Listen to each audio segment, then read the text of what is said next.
Hello students, brilliant study points में आपका स्वागत है। और इस वीडियो में हम लोग फिजिक्स 11th के एक विमीय गति के न्यूमेरिकल क्वेश्चंस को करने वाले हैं। और पहला ही क्वेश्चंस है जो प्रीवियस ईयर्स में आईआईटी में आ चुका है। ठीक है, तो इस क्वेश्चंस को करेंगे हम लोग। और ये 11th का ही है, आप ऐसा ना मान लें कि आईआईटी से उठाया गया है। ये 11th का ही है और आपके बुक का है।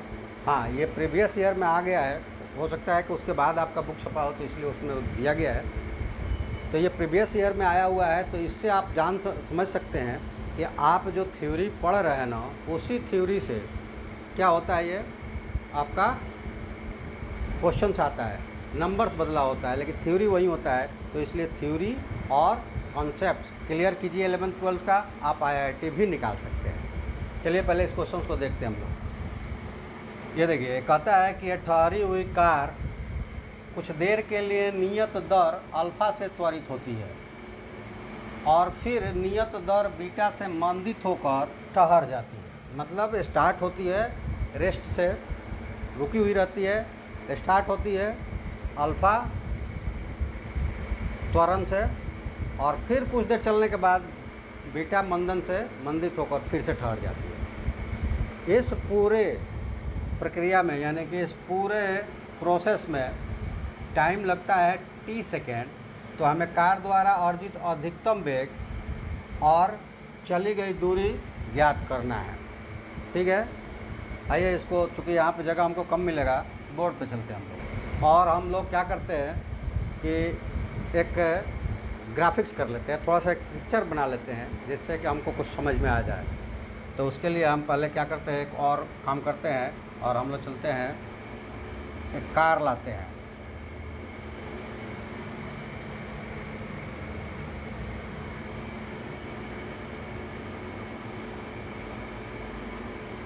ये एक कार हो गई।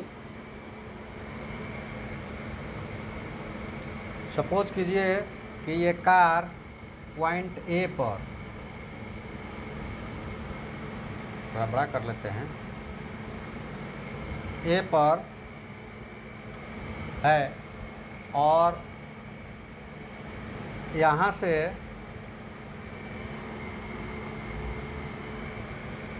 ये चलना शुरू करती है और पॉइंट बी पर आती है।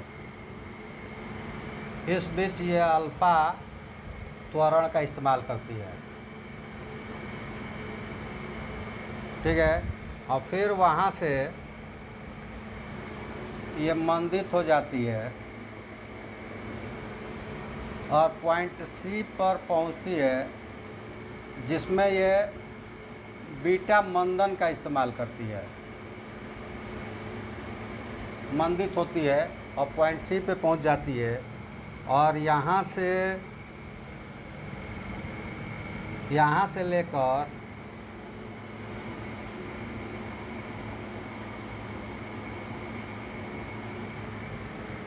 यहाँ तक चलने में यह टाइम t का इस्तेमाल करती है।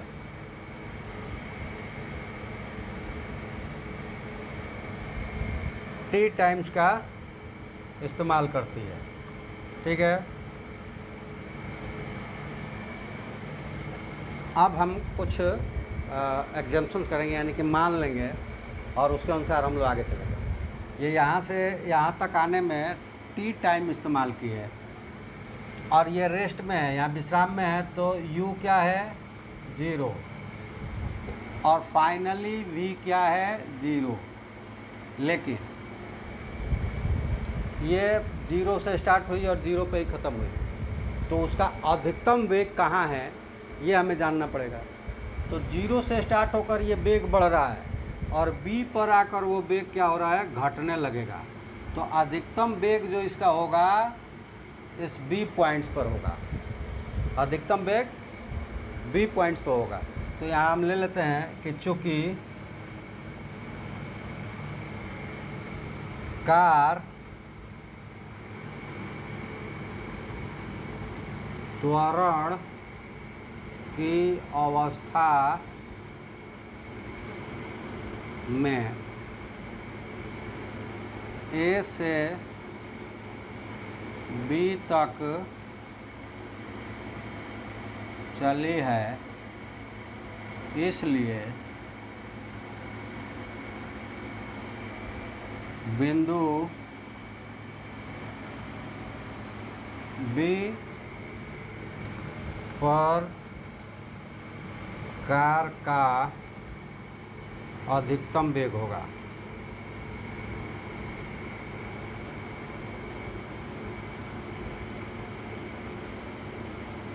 ये तो हमें पता चल गया कि कार का अधिकतम वेग कहाँ पे होगा, तो वो होगा बी पे। ठीक है, अब और कुछ चीज़ें हैं जो मान लेते हैं हम, और वो है कि हम ऐसा मान लेते हैं कि माना कि कार ए से बी तक जाने में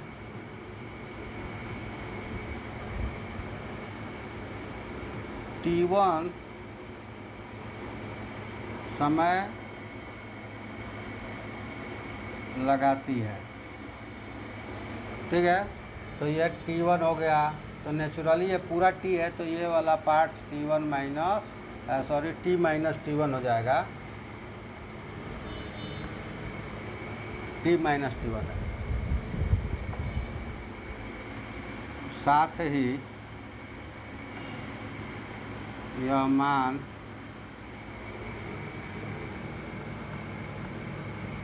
लेते हैं कि ए से बी तक की दूरी S1 तथा बी से सी तक की दूरी S2 है। ठीक है, अब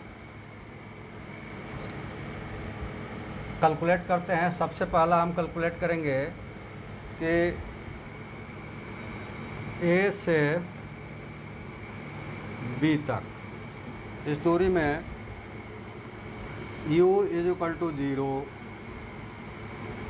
t is equal to T1, a is equal to alpha और v इज इक्वल टू उसको v मान लेते हैं। इसमें लिख भी देंगे कि माना कार अधिकतम होगा जो कि v है। ठीक है, अब यहाँ पे हम जो इक्वेशन यूज करेंगे, तो गति के इक्वेशन समीकरण 3 है, उसमें से और पहला समीकरण क्या है गति का, कि v बराबर u प्लस AT। अब ये रहा कि इन सब को पहले मैं इसमें नहीं बताया, क्योंकि इसके पहले क्लास में थ्योरी हो चुका है और न्यूमेरिकल्स है। तो जैसे कि आप जिस वीडियो को देखेंगे, आप उसमें सोचेंगे कि इसमें सब कुछ क्यों नहीं है, तो सब कुछ तो एक ही में होगा नहीं, अलग अलग सब आते हैं। वीडियोज़ का अपना टाइमिंग होता है, और क्लासेस जो होते हैं जो अपलोड किए जाते हैं, उसी में जो भी कुछ काट छाट करके और क्लास ही अपलोड किया जाता है, जो अपलोड करने वाला होता है वो किया जाता है। तो इसलिए आप पूरा वीडियो देखेंगे और सीरीज वाइज देखेंगे, रोज़ की रोज़ देखेंगे, तब आपको पता चलेगा क्या है क्या नहीं है। तो इसके पहले वाले वीडियोज़ में थ्योरीज हो चुकी है, अभी न्यूमेरिकल हम लोग कर रहे हैं। तो चलिए वो ये इसको प्रूफ करवा दिया गया है तीनों मेथड से, अलजेब्रिक, ग्राफिक्स और कैलकुलस, तीनों मेथड से करवा दिया गया है। अब इसका हम केवल इस्तेमाल करेंगे न्यूमेरिकल्स में।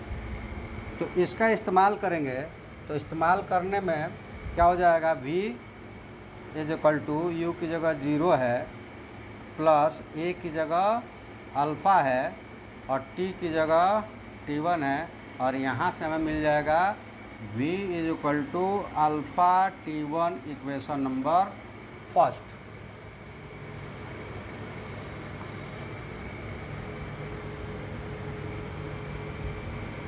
इक्वेशन नंबर फर्स्ट हो गया। अब आते हैं बी से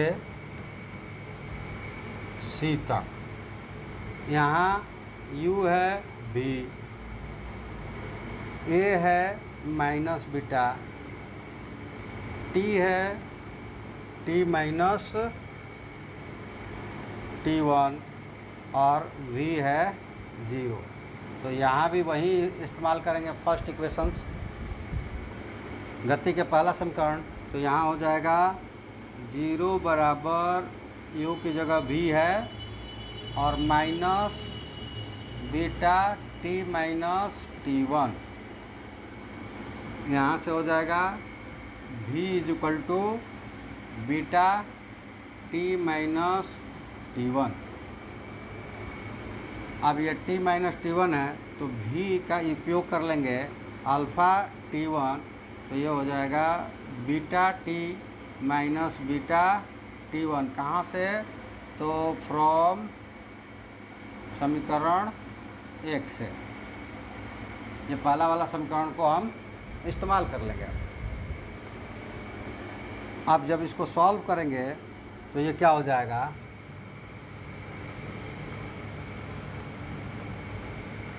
जब सॉल्व करेंगे यहाँ t1 है तो alpha t1 plus beta t1 is equal to beta, t1 common कर लेंगे तो alpha plus beta is equal to beta t, और यहाँ से t1 इज इक्वल टू हो जाएगा beta t by alpha plus beta, equation number second. ठीक है, v1 निकल गया, t1 निकल गया। अब समीकरण 1 और 2 से अब लेते हैं समीकरण 1 और समीकरण 2 से t1 का वैल्यू 1 में रख देते हैं तो v इज इक्वल टू क्या हो जाएगा, तो alpha into beta by alpha plus beta, और ये हो जाएगा alpha beta t by alpha plus beta. ये किसकी वैल्यू है, तो v की है। That gives v equal to alpha beta t by alpha plus beta, और ये है कार का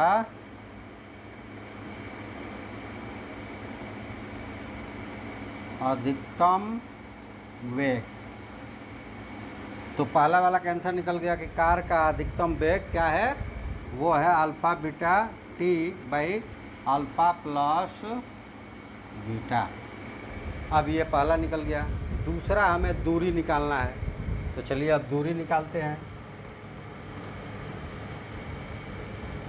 अब दूरी निकालने के लिए a से b तक s1 लिया गया है, तो a से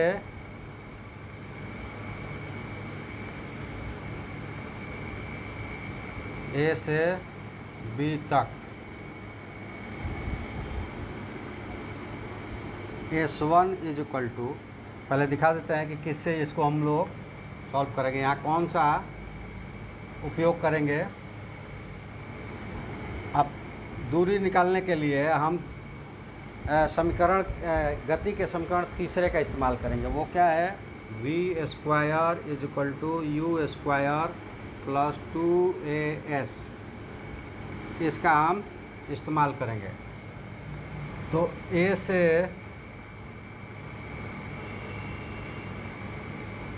b तक, a से b तक निकालने के लिए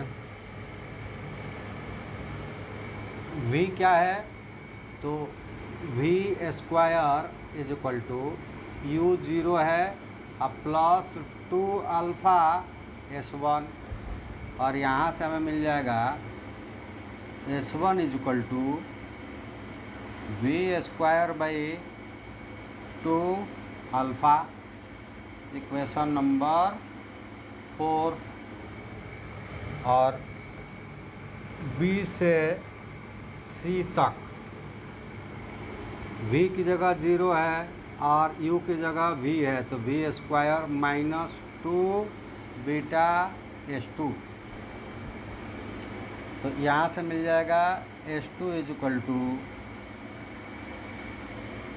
v square by 2 beta, equation number 5। अब क्या करते हैं, समीकरण 5 और 4 को जोड़ देते हैं।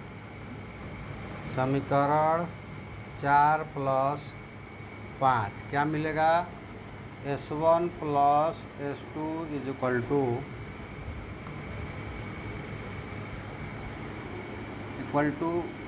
v square by 2 alpha plus v square by 2 beta, solve कर देते हैं और s1 और s2 क्या हो जाएगा, टोटल डिस्टेंस s। अब v स्क्वायर बाई 2 कॉमन कर लेते हैं, तो ये मिल जाएगा 1 by alpha plus 1 by beta, solve कर देंगे तो ये हो जाएगा v square by 2 alpha plus beta by alpha beta. तो देखिए एस निकल गया, लेकिन इसमें कमी क्या है, ये हम आंसर नहीं दे सकते। क्यों नहीं दे सकते, तो v इसमें हम लोगों ने सपोज किया है, माना है, दिया गया टर्म्स नहीं है। तो जब भी हम निकालेंगे कोई भी फार्मूला, तो वो दिए गए टर्म्स है, वेरिएबल्स दिया होगा तो दिए गए टर्म्स में ही वो सारे आंसर्स होना चाहिए। न्यूमेरिकल देगा तो हम लोग को जैसे न्यूमेरिकल में आता है नंबर दे दिया, तो लेकिन यहाँ अल्फ़ा बीटा दिया है तो सारा अल्फ़ा बीटा और टाइम टी दिया है उसके ही टर्म्स में आना चाहिए, v नहीं आना चाहिए। तो v की वैल्यू को हम सब्स्टिट्यूट कर देते हैं, वो क्या है, तो v का वैल्यू आया है alpha beta T by alpha beta, और इसको सब्स्टिट्यूट करते हैं कौन सी इक्वेशन में है, थर्ड में है। तो ये ले लेते हैं समीकरण थर्ड से v का मान रखने पर s क्या हो जाएगा, s is equal to v है alpha beta t by alpha plus beta the whole square, और ये 1/2 तो है ही, और into alpha plus beta by alpha beta हो जाएगा।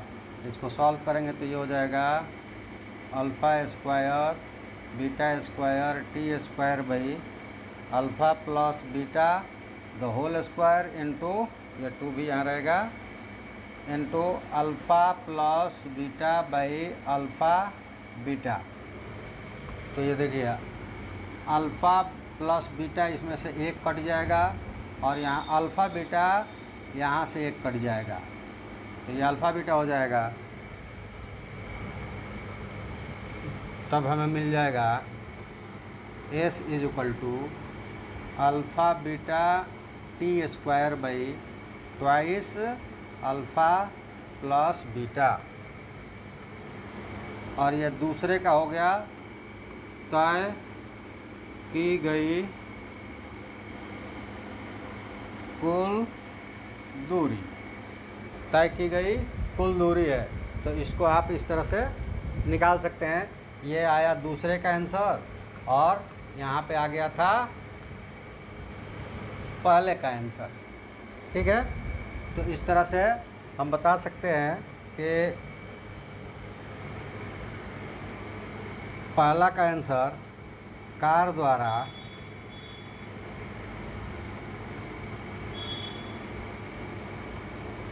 अर्जित अधिकतम वेग बराबर alpha beta T by alpha plus beta, और दूसरा का आंसर कुल तय की गई दूरी बराबर alpha beta t square by twice alpha plus beta. ये हमारा इसका आंसर आएगा जो अगर वो आईआईटी में उस वक्त जो बैठा होगा, किसी एक से पूछा गया है, दोनों नहीं पूछा होगा, या तो ये पूछा गया होगा पहला वाला या दूसरा वाला, तो ये जो भी टर्म्स है उस पर सामने वाले ने टिक लगाया होगा, या गोला भरना वाला हो गोला भरा होगा, या अगर ये ऑनलाइन होने वाले में होंगे तो क्लिक किया होगा। ठीक है, तो ये है क्वेश्चंस। मतलब आप ये समझ लें कि अपने दिल से ये निकाल दें कि आईआईटी के लिए अलग से पढ़ाई होती है, नहीं होती है। आप कॉन्सेप्ट्स और जो थ्योरी है अपने 11-12 का कंप्लीट कीजिए, आप 100% आईआईटी निकाल सकते हैं, बशर्ते कि पूरी कॉन्सेप्ट्स और थ्योरी आप कर लिए होंगे, एक्सरसाइज पूरी तरह से करते होंगे, मेहनत करेंगे तब। इसके साथ आप मेरे साथ भी जुड़ सकते हैं और जुड़कर इन सारी कोर्सों में हमसे आप सहायता ले सकते हैं। तो ये सारा करने के लिए अभी जो आप वीडियो देख रहे हैं, उसके लिए आपको इस चैनल्स को, ब्रिलियंट स्टडी पॉइंट्स के नाम के चैनल्स को आपको सब्सक्राइब करना पड़ेगा। ब्रिलियंट स्टडी पॉइंट देखेंगे और ये लोगो देख लेंगे, क्योंकि ब्रिलियंट स्टडी पॉइंट बहुत सारा है। तो इस चैनल को सब्सक्राइब करेंगे, दोस्तों से भी सब्सक्राइब करेंगे, लाइक शेयर कमेंट्स भी करेंगे। साथ ही साथ अगर आप पेड क्लासेस से हमारे जुड़ना चाहते हैं, जो कि ये सारे क्लासेस जो है पेड क्लासेस भी चलती है, ये सारे कोर्स चलते हैं उसमें, चाहे बिहार बोर्ड हो, सीबीएसई हो, तो वो 6 से 11 तक मैथ साइंस, 12 तक, जिसमें 12 और 11th में मैथ फिजिक्स केमिस्ट्री बायो सब अलग अलग चलता है। 10th तक साइंस तीनों एक ही साथ चलता है, एक ही क्लास में, और मैथ अलग चलता है। उसके अलावा आईआईटी के लिए और नीट के लिए जो 11th और 12th के क्लासेस चलते हैं, वो पहले से ही फॉर्म पे ही लिखा होता है कि आप 10+2+ आईआईटी प्रिपरेशंस एडमिट हमारे साथ होते हैं, या नीट एडमिट होते हैं, या फिर सिंपल बोर्ड 11-12। तो इस तरह के फॉर्म्स भर के और पहले ही बच्चे अपना डिक्लेरेशन देते हैं कि हम किस बैच के लिए आना चाहते हैं। दोनों की फ़ी अलग अलग है और दोनों की क्लासेस अलग अलग चलती है। इसके अलावा जो कॉमन कॉम्पिटिटिव है, जैसे कि अभी शिक्षक का होने वाला है, और एसएससी है, सीजीएल्स है, या रेलवेज़ है, उनमें जो तैयारियां जो कराई जाती है, इस कोर्स के लिए भी आ सकते हैं। और सबसे विशेष बात कि आप कितनी भी दूर पर हो, कहीं पे भी हो, फिर भी हम आप तक क्लासेस बिल्कुल फिजिकल क्लास की तरह पहुंचाते हैं ऑनलाइन। ये किसी ऐप से नहीं, आप किसी वीडियो को आप नहीं देखेंगे। जब आप हमारे साथ ऑनलाइन पेड क्लासेस के साथ जुड़ेंगे, तो आपको हम मीट पर पढ़ाएंगे, जहाँ क्लास की तरह, यानी कि उसी क्लास में यहाँ फिजिकल बैठकर बच्चे जो पूछेंगे वो आप उसी वक्त हमसे वॉइस कॉलिंग के द्वारा पूछ सकते हैं, यानी कि हमारी ऑनलाइन मीट पे चलती है। तो हमारे पेड ऑनलाइन से अगर जुड़ते हैं तो वो मीट से चलती है। इसमें से जो भी कोर्स में आप ज्वाइन करना चाहते हैं, कहीं पे भी हों आप ज्वाइन कर सकते हैं हमारे साथ। उसमें सीबीएसई बोर्ड और बिहार बोर्ड दोनों इंक्लूड्स है। साथ में नीट, आईआईटी, कॉम्पिटिटिव एग्ज़ाम्स के लिए भी कोर्सेस है। तो आप अगर हमारे पेड क्लासेस के साथ आना चाहते हैं, तो आप इस कॉन्टैक्ट नंबर पर संपर्क करें और पूरी जानकारी लें, फ़ी भरें और हमारे क्लास को ज्वाइन करें। ठीक है। और अगर हमारे वीडियोज़ से आप पढ़ना चाहते हैं, वहाँ भी हम आपको हर चीज़ समझाते हैं, लेकिन अंतर रहता है कि पूरी डिटेल्स थ्योरी नहीं मिल पाती वहाँ पे। जो वीडियोज़ जाने हैं वही मिलता है। किसी एक वीडियो को क्लिक किया, उसके बाद कोई और वीडियो आ जाता है, आप पूरी डिटेल्स नहीं ले पाते हैं। तो उसके लिए भी ऑप्शंस है, आप हमसे हमारा नोट्स, हमारे वीडियो नोट्स और हमारे वीडियो क्लासेस ख़रीद सकते हैं। उसके लिए भी आप इस पर इस्तेमाल करें और आपको पूरा डिटेल्स दे दिया जाएगा, जो भी कोर्स आपको चाहिए। अगर ज्वाइन करना चाहते हैं तो आप भी इस पर संपर्क करके और ऑनलाइन हमारे साथ मीट पर ज्वाइन कीजिए, आपका क्लास चलेगा। बाकी यूट्यूब के लिए आप चैनल को सब्सक्राइब करें। और हाँ, एक और निवेदन कर दूं कि ये वीडियो जिसके पास भी जा रहा है, जिसके पास भी, चाहे उनकी नीड है या नहीं, उन तक पहुंचा तो वो सब्सक्राइब ज़रूर कर लें, क्योंकि उनका वो सब्सक्रिप्शंस उन बच्चों के लिए जो इस वीडियो का इंतज़ार करते हैं, जो हमारे थॉट्स का इंतज़ार करते हैं, उन तक हम बेटर तरीके से पहुंचाएं, ये हमें सहायता प्रदान करेगा और वो सब्सक्रिप्शन आपका उस बच्चे के लिए सहायता प्रदान करेगा। तो इसलिए सब्सक्राइब ज़रूर करें और जो पढ़ने वाले बच्चे हैं सब्सक्राइब करें, अपने दोस्तों से सब्सक्राइब करवाएं और हमारे साथ जुड़े। जो भी प्रॉब्लम्स हो उनको अपना वो प्रॉब्लम्स कॉपी करें और हमारे व्हाट्सएप नंबर पर भेज दें। अगले वीडियोज़ में उनका क्वेश्चंस पहले सॉल्व किया जाएगा, फिर आगे की क्लास चलाई जाएगी। तो आप लोग अगर चाहते हैं कि बेटर परफॉर्मेंस कर पाए, बेटर कॉन्सेप्ट्स ले पाए, तो हमारे चैनल को ज्वाइन करें या फिर हमारे कोर्सेज़ को ज्वाइन करें। तो चलिए, आप सबको फिर से एक बार धन्यवाद दूंगा हमारे साथ जुड़ने के लिए, और अगले क्वेश्चंस को देखते हैं हम लोग। अगला क्वेश्चंस है, ये भी न्यूमेरिकल क्वेश्चंस है कि एक गेंद को 10 मीटर के वेग से ऊर्ध्वाधर ऊपर की ओर फेंकी जाती है। गेंद को ऊपर की तरफ फेंकी जाती है, तो पहला उसमें गेंद कितनी ऊंचाई तक जाएगा, दूसरा है कि कितने समय बाद वो लौटना प्रारंभ करेगा, और तीसरा है कि पृथ्वी पर जब पहुंचेगा उस वक्त उसका वेग क्या होगा, जिसमें g का वैल्यू 10 मीटर पर सेकंड स्क्वायर लेना है। ठीक है, चलिए उसको भी करते हैं हम लोग।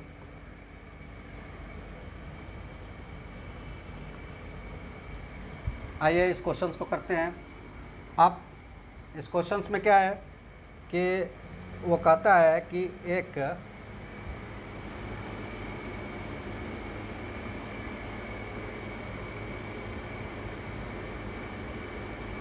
गेंद है जिसको ऊपर की तरफ फेंका जाता है,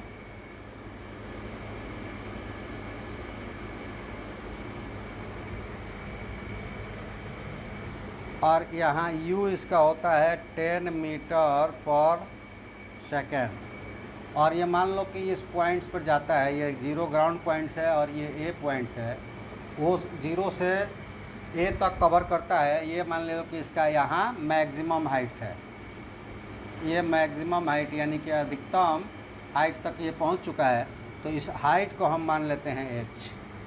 ठीक है, और ये व्यू है।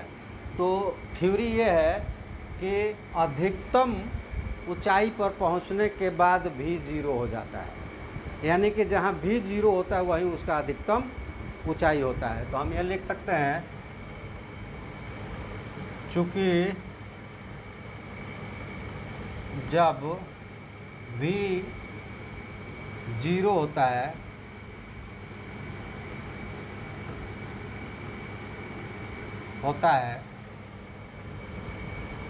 तब वस्तु अपने अधिकतम ऊंचाई पर होता है। जब भी 0 हो जाता है मतलब वस्तु अपने अधिकतम ऊंचाई पर है। वो ऊंचाई हमने h ले लिया है, और यहाँ a और की ज़रूरत है नहीं। क्यों नहीं ज़रूरत है कि ये जो है क्या है, ये वर्टिकल क्वेश्चंस है, यानी कि ग्रेविटी के अगेंस्ट है। तो यहाँ पे जो एक्सेलरेशंस होगा वो g कैलकुलेट होगा। अगर नीचे की तरफ आएगा तो प्लस, और ऊपर की तरफ जाएगा तो माइनस। ठीक है, नीचे की तरफ आएगा तो प्लस और ऊपर की तरफ जाएगा तो माइनस। इसी तरह अगर हाइट को हम ऊपर की तरफ कैलकुलेट करेंगे तो यह पॉजिटिव आएगा, लेकिन वहीं हाइट नीचे की तरफ कैलकुलेट करेंगे तो वो निगेटिव आएगा। अब जो क्वेश्चंस है उस क्वेश्चंस को देखिए। क्वेश्चंस है कि गेंद कितनी ऊंचाई तक जाएगा, तो वो ऊंचाई h है, और h मतलब जो क्षैतिज में हम समीकरण, गति के समीकरण बनाते हैं उसमें s को h यहाँ किया जाता है, a g में कन्वर्ट हो जाता है। ठीक है, बाकी सारे टर्म्स वही रहते हैं। तो यहाँ देखिए हमारे पास समय नहीं है, केवल क्या है, u है। तो केवल गति हो और हमारे पास दूरी हो तो उसके लिए हम तीसरे फॉर्मूले का इस्तेमाल करते हैं। तीसरा क्या है, v is equal to u, और ऊपर की तरफ जा रहा है तो माइनस g होगा, तो माइनस 2gh। इस फॉर्मूले का हम लोग इस्तेमाल करेंगे। तो यहाँ पे अधिकतम ऊंचाई पर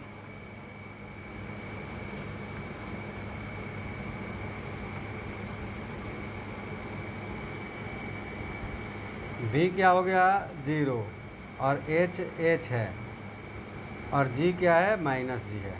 ठीक है, तो यहाँ अगर रख देते हैं इसको तो क्या हो जाएगा, तो वो हमें मिल जाएगा, यहाँ से कन्वर्ट्स करें ये स्क्वायर होगा, तो h is equal to v square minus u square by -2g। अब यहाँ पे वैल्यू रख देते हैं और वो वैल्यू क्या होगा, तो h बराबर v 0 है, u 10 है और ये 2 और इंटू -2 और 10 g दिया हुआ है 10 मीटर पर सेकेंड, तो ये हो जाएगा -100 बाई -20 और ये कैंसिल हो जाएगा, तो ये हो जाएगा 5 मीटर। मतलब वो वस्तु कितनी दूरी तक जाएगी, कितनी हाइट तक, तो वो 5 मीटर तक। अब दूसरा क्या निकालना है, कितने समय बाद लौटना प्रारंभ करेगी। तो लौटना कब प्रारंभ करेगी, जब ये मैक्सिमम हाइट पर पहुंच जाएगी। जब मैक्सिमम हाइट पर पहुंच जाएगी तो यहाँ से लौटना शुरू करेगी। तो यहाँ तक जाने में कितना समय लगा वो निकाल लेते हैं। तो वो निकाल लेते हैं कि v is equal to u minus g t, तो v 0 u 10 माइनस 10 t और तब हो जाएगा 10 इज इक्वल टू 10t, तो t इज इक्वल टू 10/10, ये हो गया 1 सेकेंड। तो दूसरे वाले का भी आ गया 1 सेकेंड। अब कहता है कि पृथ्वी पर जब पहुंचेगी तो उसका वेग, यानी कि फिर जब रिटर्न आएगा यहाँ पे, तो टच करने से पहले उसका वेग कितना होगा। ठीक है, तो टच करने से पहले उसका वेग कितना होगा, इसके लिए हमें क्या करना है। अब यहाँ से ये चला है, यहाँ से चला है यहाँ तक, तो ये तो 0 से स्टार्ट करेगा और यहाँ पे फाइनल उसका v होगा और h जो होगा नीचे की तरफ आ रहा है तो माइनस में हो जाएगा। तो इस कंडीशंस में निकालेंगे हम कि तीसरे का इस्तेमाल करेंगे, v square is equal to u 0 है माइनस स्क्वायर और यहाँ पे नीचे आ रहा है तो ये जो है h g क्या हो गया, पॉजिटिव हो गया है। लेकिन अभी मैंने कहा कि h नीचे की तरफ कैलकुलेट हो रहा है तो वो निगेटिव हो जाएगा, तो ये निगेटिव ही रहेगा 2gh। तो ये हो जाएगा h तो निकाल दिया गया है, v निकालना है, तो ये हो जाएगा v square is equal to, ये माइनस नीचे की तरफ आ रहा है तो वो प्लस और माइनस ये है तो माइनस में ये प्लस हो जाएगा। तो यहाँ पे हो जाएगा 2 × 10 × 5, ये कितना मिल जाएगा, तो ये हो जाएगा 100। तो v इज इक्वल टू √ क्या हो जाएगा 100, that is equal to 10 metre पर 10 मीटर पर सेकेंड, यानी टच करने से पहले उसकी स्पीड जो होगी वो 10 मीटर पर सेकेंड होगी। चलिए, तो इस तरह से आप देखें, ये दोनों चीज़ निकल गया। ये पहला निकला 5 मीटर, दूसरा निकला 1 सेकेंड और तीसरा निकला 10 मीटर पर सेकेंड, यानी कि पहले का आंसर हो जाएगा कितनी ऊंचाई तक जाएगी, तो 5 मीटर।